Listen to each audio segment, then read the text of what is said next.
the stories of the dead. कहानी universe. रात के 12:30 बज रहे थे। कोल्हापुर में धाराशिव जाने वाली सीनियर कॉलेज के छात्रों की बस जंगल के रास्ते से गुजर रही थी।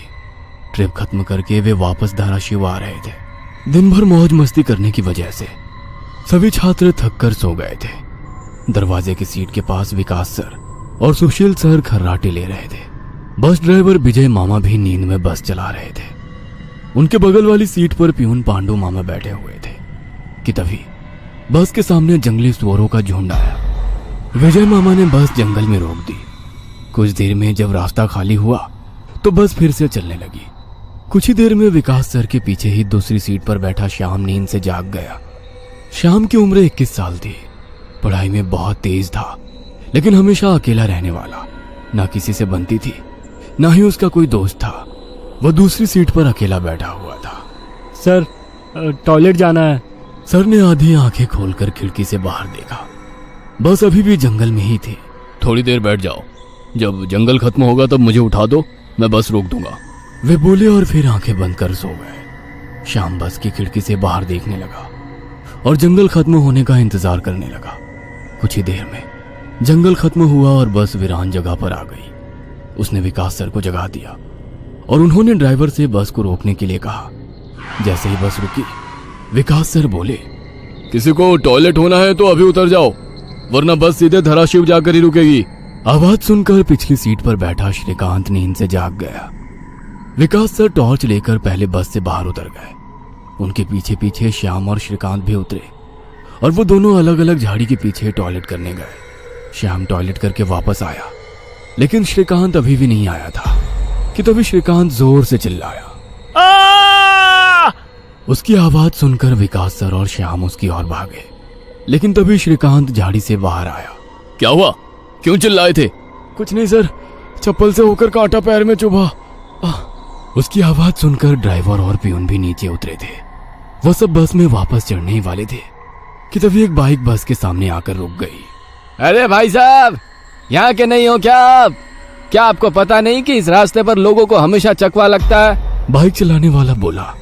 चकवा नाम सुनकर विकास सर बोले, हाँ पता है, हम बस निकल ही रहे हैं।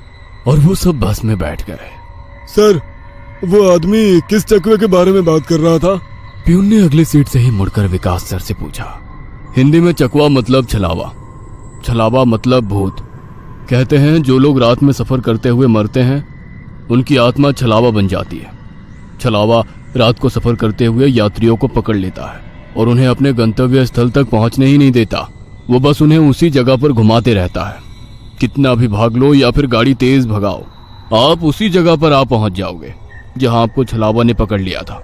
या फिर वो लोग रास्ते से भटक जाएंगे और उस जगह पहुंच जाएंगे जहां पर छलावा उन्हें ले जाना चाहता है, विकास सर ने बताया। इसके बाद ड्राइवर बोला, और यात्री रात भर उसी जगह पर बार बार घूमते हैं। वो तब तक रास्ता भटकते हैं जब तक सूरज ना उगे। जैसे ही सूरज उगता है, उनकी ताकत कम हो जाती है।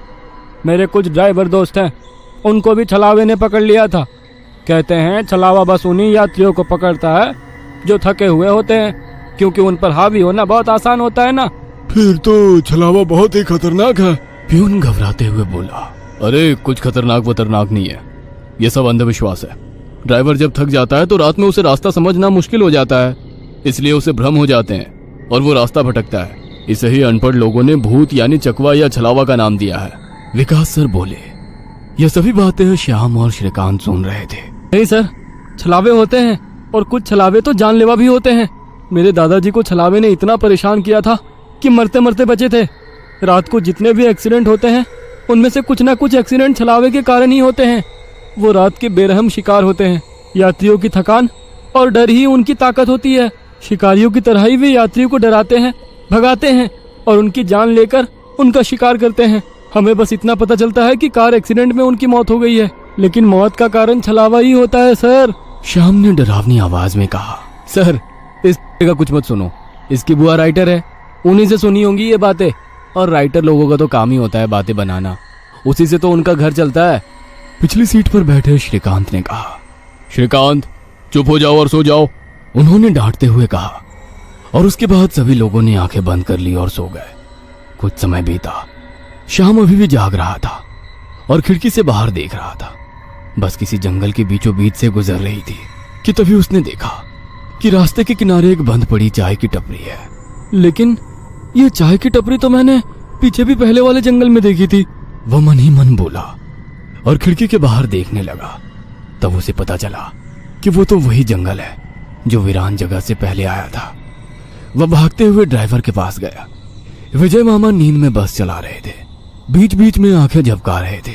विजय मामा, बस कौन से जंगल में है? होगी किसी जंगल में। रास्ते में जंगल कम है क्या? नहीं मामा, हम वापस उसी जंगल में पहुंच गए हैं जहां पर बस के सामने जंगली सुअर आ गए थे। नहीं बेटा, तुम्हें कुछ तो गलतफहमी हो रही है। वह जंगल तो कब का पीछे छूट गया है ना। उनकी बहस सुनकर विकास सर नींद से जाग गए। क्या हुआ श्याम? सर, हमें छलावा लग चुका है। उसने हमें पकड़ लिया है क्योंकि बस वापस उसी जंगल में आई है जहां से पहले गुजरी थी। लेकिन विकास सर भी ड्राइवर की तरह उस पर विश्वास नहीं कर रहे थे। सर, अगर आपको मेरी बात पर यकीन नहीं हो रहा है तो बाहर देखो। अभी कुछ देर रास्ते के किनारे एक ट्रक दिखाई देगा जो एक्सीडेंट में पलटी हो चुका है। और कुछ ही देर में रास्ते के किनारे सभी को पलटी हुई ट्रक दिखाई दी। ये देखकर सभी हैरान हो गए थे। ड्राइवर ने भी मान लिया कि श्याम सच बोल रहा है कि तभी जंगल खत्म हो गया और बस वही सुनसान वीरान जगह पर पहुंच गई जहां पर वो कुछ देर पहले टॉयलेट करने के लिए रोक दी गई थी। ये देखकर सभी की आंखें फटी की फटी रह गई थी। विकास सर की तो बत्ती ही गोल हो गई थी। श्रीकांत पिछले सीट से आगे आ चुका था। सबके चेहरे का रंग उड़ गया था। बस अभी भी रास्ते पर चल रही थी कि तभी वो फिर से वापस वही जंगल में पहुंच गई। वह सभी जान गए कि उन्हें छलावा ने पकड़ लिया है।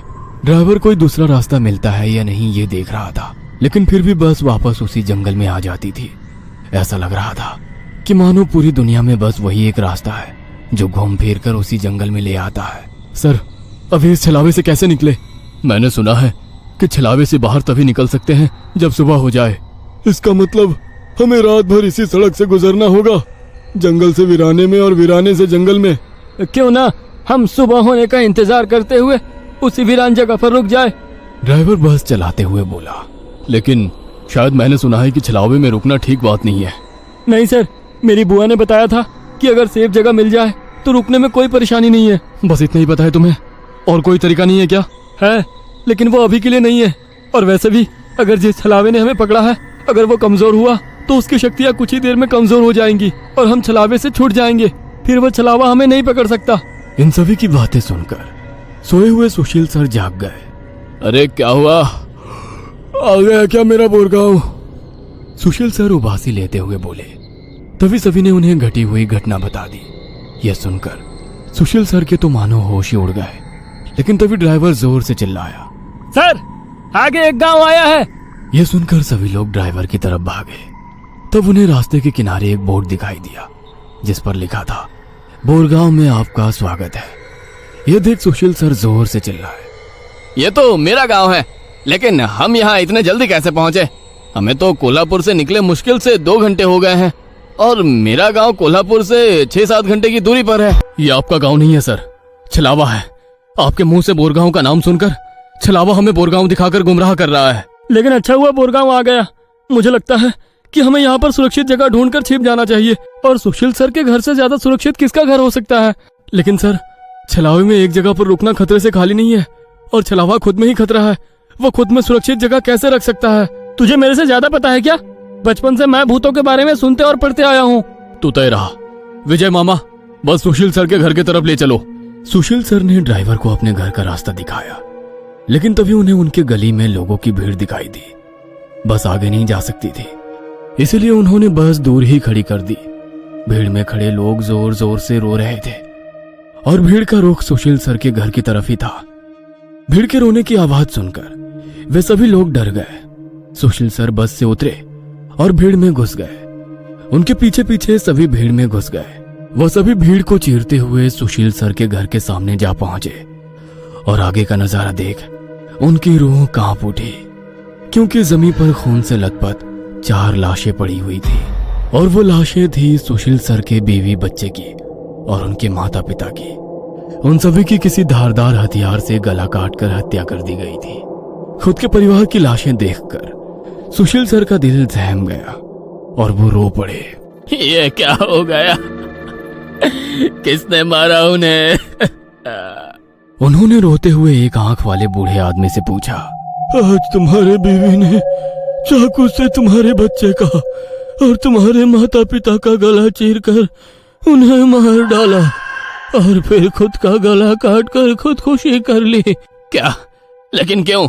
उसने ऐसा क्यों किया? अरे तुमने ही उसे ऐसा करने पर मजबूर किया होगा, वरना वो तो बहुत ही समझदार और नेक दिल इंसान थी। क्या शादी के इतने सालों बाद भी मैंने उसे कभी रुलाया नहीं है और आप मुझ पर इल्जाम लगा रहे हैं? तुमने ही उसे ऐसा करने पर मजबूर किया है। ये लो चाकू और अपनी जान देकर अपने गुनाह का प्रायश्चित कर लो। वैसे भी तुम अकेले इस दुनिया में जीकर क्या करोगे? खुद की जान दे दो, वरना उनकी आत्मा को कभी शांति नहीं मिलेगी। न जाने सुशील सर को क्या हुआ, वो उस आदमी की बातों में आ गए। ऐसा लग रहा था कि वो उसकी बातों से वश में आ गए थे। उन्होंने वो चाकू अपने हाथ में लिया और रोते हुए बोले, हाँ हाँ, मैं प्रायश्चित करूंगा, मैं अपनी जान दूंगा। वैसे पास खड़े ड्राइवर ने उन्हें रोका। अरे सर, ये आप क्या कर रहे हो? ये सब छलावा है, आपका परिवार नहीं है। आपका परिवार घर पर सुरक्षित है। तभी एक आंख वाला आदमी बोला, ए, तूने अगर एक लफ्ज भी आगे कहा तो तुम्हें पकड़कर गांव के बीचों बीच सूली पे चढ़वा देंगे। यह सुनकर ड्राइवर डर गया और चुप बैठ गया। सुशील सर ने जमीन पर बैठकर चाकू की धार अपने गले पर रखी। सर, ऐसा मत करिए, ये सब कुछ छलावा है, इसके चंगुल में मत फंसिए सर। लेकिन फिर भी सर होश में नहीं आ रहे थे, इसीलिए प्यून ने गुस्से में आकर उनको चांटा मारा। तब जाकर वो होश में आ गए और उन्होंने चाकू नीचे फेंक दिया। ये देख एक आंख वाला आदमी गुस्सा हो गया। भाइयों, इन लोगों को भीड़ से बाहर निकाल दो, इन्हें हम बाद में देखेंगे, पहले इस सुशील के बच्चे को पकड़ लो। ये सुनकर भीड़ में खड़े लोगों ने सभी को भीड़ से बाहर कर दिया। श्रीकांत, विकास सर, प्यून और ड्राइवर भीड़ के अंदर घुसने की कोशिश कर रहे थे, लेकिन अंदर घुस नहीं पा रहे थे। सुशील सर के हाथ पैर बांधकर उन्हें जमीन पर बिठाया गया। सुशील सर अपनी जान की भीख मांग रहे थे। मुझे कोई बचाओ, विकास सर, पांडु मामा, मुझे प्लीज बचाओ, मुझे बचाओ, वो चिल्ला रहे थे कि तभी एक आंख वाले आदमी ने चाकू से सुशील सर का गला काटा और उनका सर धड़ से अलग कर दिया। उसने उनका सर हाथ में पकड़ा और भीड़ के बाहर हवा में फेंक दिया। वो सीधे श्रीकांत और श्याम के सामने आ गिरा। वो दोनों चीखे। तब एक आंख वाला आदमी बोला, भाइयों, इन शहरी लोगों ने सुशील को बचाने की जरूरत की है, उन्हें भी पकड़कर उनका गला काट दो। वैसे भीड़ में खड़े लोग इन सब लोगों की तरफ मुड़े। वो गुस्से से इनकी तरफ देख रहे थे। तभी उन्हें बस के हॉर्न की आवाज आई। जल्दी से भागो, जल्दी करो। कुछ ही दूर बस में बैठे ड्राइवर मामा चिल्लाए। उनकी आवाज सुनते ही श्याम, श्रीकांत, विकास सर और प्यून बस की तरफ भागे। भीड़ उनका पीछा कर रही थी। ये सभी लोग जैसे तैसे बस में चढ़ गए। गांव वालों ने बस पर पथराव किया। बस के कांच टूटकर बच्चों के शरीर में उसके टुकड़े घुस गए, लेकिन उसमें से कोई भी नींद से जागा नहीं था, क्योंकि वो सब छलावे के प्रभाव से मोहित होकर सो गए थे। श्याम, विकास सर और श्रीकांत के शरीर में भी कांच के टुकड़े घुस गए थे। कुछ लोग बस के सामने खड़े होकर रोड से बस को तोड़ रहे थे कि तभी ड्राइवर ने उन पर बस चढ़ा दी और बस वहां से चल पड़ी। जैसे तैसे बस गांव से बाहर आ गई। हर कोई अपने शरीर से कांच के टुकड़े निकालने में लगा हुआ था। श्रीकांत अपने हाथ में घुसा कांच का टुकड़ा निकाल रहा था कि तभी प्यून वहां पर आया। भतीजे, रुक, मैं निकालता हूँ, वो बोला, क्योंकि श्रीकांत उनकी बहन का बेटा था। बस फिर से वापस जंगल में आ गई थी। न जाने कब वो छलावा उन्हें अपने गिरफ्त से छोड़ने वाला था। सुशील सर की अभी अभी मौत हो चुकी थी। हर कोई घबराया हुआ था। श्याम, अब बताओ हम क्या करें? अरे इसे क्या पूछना है, इसकी वजह से आज सुशील सर की जान चली गई है और हम सब मरते मरते बचे हैं। चुप हो जाओ। हमने उन्हें बचाने की कोशिश की, लेकिन मैं खुद अपने भावना को रोक नहीं सके और इसीलिए मारे गए। इसमें मेरी कोई गलती नहीं है। श्याम सफाई देते हुए बोला, लेकिन अब हम क्या करें? हमें बस सुबह होने का इंतजार करना होगा और बिना कहीं रुके बस चलाते रहना होगा। अरे लेकिन बस में इतना डीजल भी नहीं है। कि सुबह होने तक चले। अगर बस का डीजल सुबह से पहले खत्म हो गया तो हम इस छलावे का शिकार हो जाएंगे।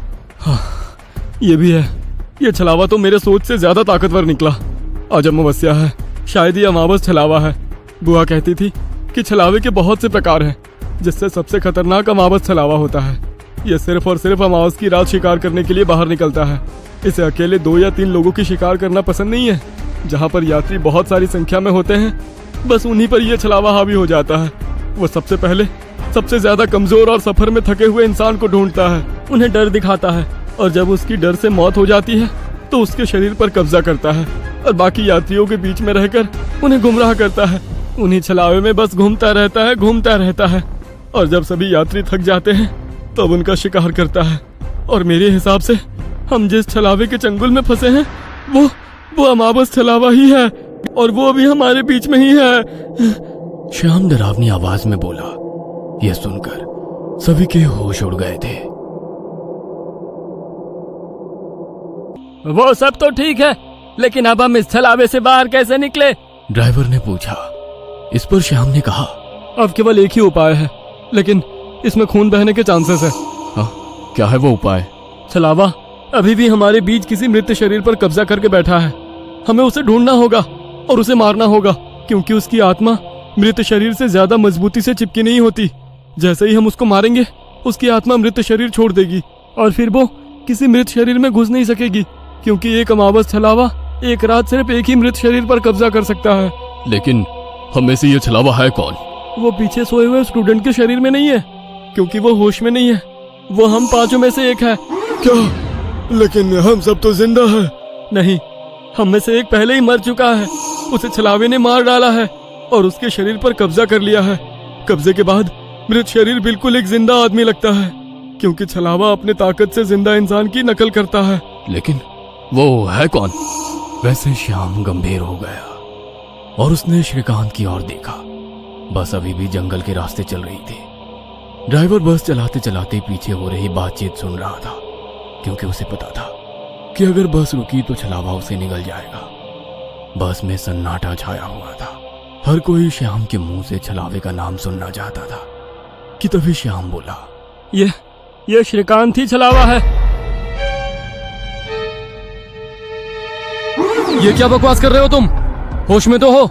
माना कि तुम्हारी बुआ ने बहुत सारी भूतों की किताबें लिखी है, उसका मतलब ये तो नहीं कि तुम कुछ भी बोलोगे और हम सुनते रहेंगे।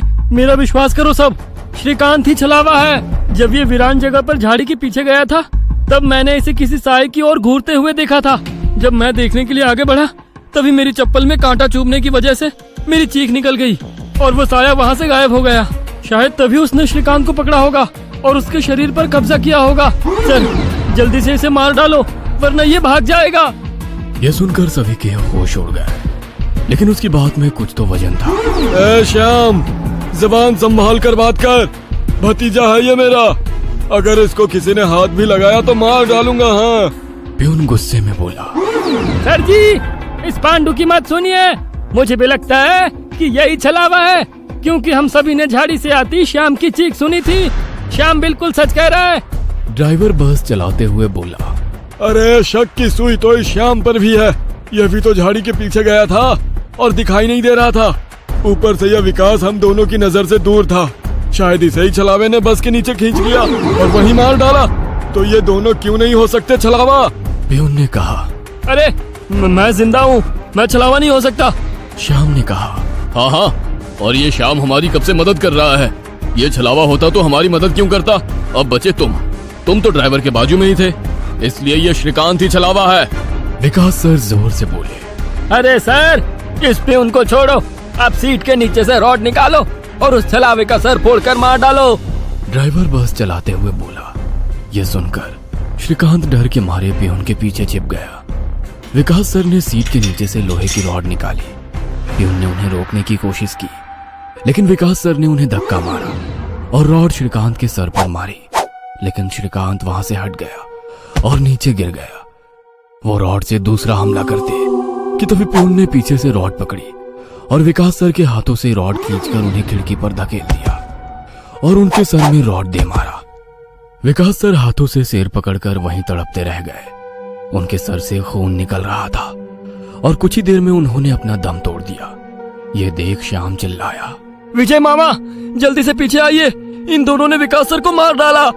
यह सुनकर ड्राइवर ने बस बीच जंगल में रोक दी और वो पीछे भागते हुए आया। उसने पियून के हाथों से रॉड छीना और उसे धक्का दे दिया। तुम नहीं सुनोगे, इसलिए पहले मुझे तुम्हें ही मारना होगा। ड्राइवर गुस्से में पियून से बोला और वो पियून के सर पर रॉड से हमला करता कि इससे पहले ही पियून ने कांच का नुकीला टुकड़ा तोड़कर ड्राइवर के पेट में घोंप दिया। ड्राइवर जोर से चिल्लाया और नीचे गिर गया कि तभी बस के बाहर से भीड़ की आवाज सुनाई देने लगी। रास्ते के बीचों बीच बस लगाई है इन्होंने। कोई तेजी से चलती गाड़ी इस बस से टकराई तो क्या होगा? बाहर निकालो इन लोगों को और सजा दो इन्हें, सजा दो। बस के बाहर से आवाज आई और बस पे पथराव होने लगा। पियून आगे की तरफ भागते हुए गया तो देखा कि 5-6 लोग बस पर पथराव कर रहे हैं। लोग गुस्से से चिल्लाने लगे, बाहर निकलो बुज़दिलो, अंदर क्यों छुप कर बैठे हो? अरे क्या हुआ भाइयों, आप ऐसा क्यों कह रहे हो? पियून चीख चीख कर उनसे पूछ रहा था, लेकिन कोई भी उसकी तरफ ध्यान नहीं दे रहा था। तभी श्याम श्रीकांत से बोला, ये लोग सिर्फ छलावा है, हम जंगल में रुके हुए हैं, इसलिए हम मुसीबत में पड़ चुके हैं। विकास सर और ड्राइवर दोनों मर चुके हैं, फिर भी हम छलावे से बाहर नहीं निकले। इसका मतलब छलावा अभी भी हमारे बीच में है और वो छलावा तुम्हारा मामा है। ये सुनकर श्रीकांत की आंखें फटी की फटी रह गईं। नहीं नहीं, ऐसा नहीं हो सकता। अरे ऐसा ही है श्रीकांत, तुमने देखा कि किस तरह से तुम्हारे मामा ने विकास सर और ड्राइवर की जान ली। वो उन्हें सिर्फ घायल भी तो कर सकता था, लेकिन नहीं, उसने उनकी जान ली। अब तो अपने मामा प्रेम से बाहर आओ श्रीकांत, और देखो उस आदमी को, वो तुम्हारा मामा नहीं छलावा है। यह सुनकर श्रीकांत सोच में पड़ गया। श्रीकांत, लोग अभी बस के कांच तोड़कर अंदर आ जाएंगे और हमारी जान ले लेंगे। इससे पहले हमें यहाँ से निकलना होगा। मैं बस को यहाँ से निकालता हूँ और तुम इस छलावे को पीछे बुलाकर इस कांच के टुकड़े से घोंप दो। छलावा मर जाएगा और हमारी जान बच जाएगी। श्याम बोला और ड्राइविंग सीट की तरफ निकल पड़ा। लेकिन तुम्हें ड्राइविंग आती है क्या? अरे मेरे मामा की ट्रैवल एजेंसी है, इसलिए मैं बस पहले ही चलाना जानता हूँ, उसने कहा और ड्राइविंग सीट पर जा बैठा। उसने बस चालू की और बस चलाने लगा। पियून पीछे श्रीकांत के पास जा पहुंचा। श्याम बहुत ही मन लगाकर बस को भगा रहा था कि तभी उसे पियून की चीख सुनाई दी। उसने मिरर में देखा तो पियून गले में हाथ लगा के नीचे गिर गया। श्रीकांत के हाथ में खून से सना कांच का टुकड़ा था। उसने अपने ही मामा को गला काट कर मार डाला था। श्रीकांत श्याम के पास आया। श्याम ने बस रोक दी। मैंने छलावे को मार डाला। ये सुनकर श्याम जोर जोर से हंसने लगा और उसकी आंखें लाल हो गई और वो डरावनी आवाज में बोला, लेकिन छलावा तो मैं हूँ। यह सुनकर श्रीकांत के तो होश उड़ गए। अरे चौंक क्यों रहे हो, मैं ही छलावा हूँ। जंगल में जब बस के आगे सुअरों का झुंड आया था, तभी मैं बस में घुस गया था। मैंने बस में सबसे कमजोर और थका हुआ यात्री चुना।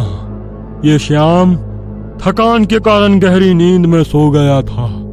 मैंने इसे जगाया और मेरा असली रूप दिखाया। मेरा डरावना रूप देखकर ये उसी वक्त सीने पर हाथ लगाते हुए मर गया। मैंने तुरंत इसके शरीर पर कब्जा कर लिया। तभी मैंने जाना कि पिछली सीट पर बैठा एक लड़का, मतलब कि तू, आधी नींद में था और टॉयलेट जाने के विचार में था, और मैंने अपना खेल शुरू कर दिया। मैंने बस में बैठे सभी को छलावे की कहानी सुनाकर डरा दिया, क्योंकि डर ही मेरा सबसे बड़ा हथियार है। मैंने जानबूझकर तुम सबको गुमराह किया और सुशील सर के गांव ले गया और तुम्हें छलावे में रुकने के लिए मजबूर किया और सुशील सर की जान ली। मैंने ही विकास सर, तेरा मामा और ड्राइवर को एक दूसरे से लड़ाया ताकि वो आपस में लड़ कर मर सके, और आखिर मैंने तुम्हारे हाथों से ही तुम्हारे मामा का खून करवाया। ऐसा कहकर वो हंसने लगा। यही मेरा खेल यानी कि शिकार थी। तूने अपने ही मामा की जान ली, उस मामा की जिसने तुम्हें बचाने के लिए अपने जान पर खेलकर 2 आदमियों की जान ली। अब तुम्हारा जी कर क्या फायदा। यह सुनकर श्रीकांत की आंखों में आंसू आ गए। उसे अपनी गलती का एहसास हो गया। श्रीकांत, आओ बैठ जाओ इस ड्राइविंग सीट पे। और ठोक दो इसे किसी पेड़ पे। ले लो खुद की और इन सभी यात्रियों की जान। छलावा श्रीकांत की आंखों में देखकर बोला। शायद उन लाल आंखों का जादू श्रीकांत पे हो रहा था। वो छलावे की बातों में आ गया था, जैसे सुशील सर आ गए थे और खुद की जान लेने के लिए तैयार हो गए थे। शायद श्रीकांत को अपने किए का पछतावा हो रहा था और वो छलावे की बात मानने वाला था कि तभी श्रीकांत ने अपने आंसू पूछे और वो जोर से चिल्लाया, मामा। छलावे को पीछे पैरों की आहट सुनाई दी और उसने मुड़कर देखा कि तभी प्यून ने लोहे का रॉड छलावे के सर पे दे मारा और उसके सर पर 4-5 बार हमला कर उसका सर कुचल दिया। तुम्हें क्या लगा खेल केवल तुम ही खेल सकते हो? अरे मैंने तो तुम्हें तभी पकड़ लिया था जब तुम विकास सर और ड्राइवर की मौत देखकर मुस्कुरा रहे थे। तुम अपनी खुशी छुपा नहीं पाए। तब मेरे दिमाग में तुम्हारी बातें आई। जानबूझकर तुमने हमें गुमराह करके छलावे में रोका और तुम्हारी वजह से सुशील सर की जान गई। तुमने मुझ पर ही छलावा होने का इल्जाम लगाया, हाँ, और मेरे मामा विकास सर और ड्राइवर के बीच आग लगा दी और बाद में तुमने मुझे ही मेरे मामा को मारने के लिए कहा।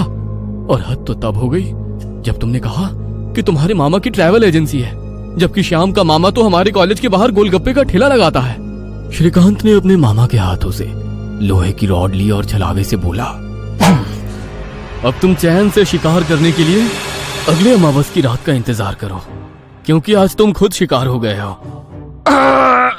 और ऐसा कहकर उसने एक रॉड का वार उसके कुचले सर पे कर दिया और उसके शरीर से छलावा काले धुएं के रूप में बाहर निकला और बस के बाहर निकल गया। और जैसे ही छलावा बस से बाहर निकल गया, सभी स्टूडेंट्स नींद से बाहर आ गए। आज पहली बार कोई अमावस छलावा किसी यात्री से हारा हुआ था।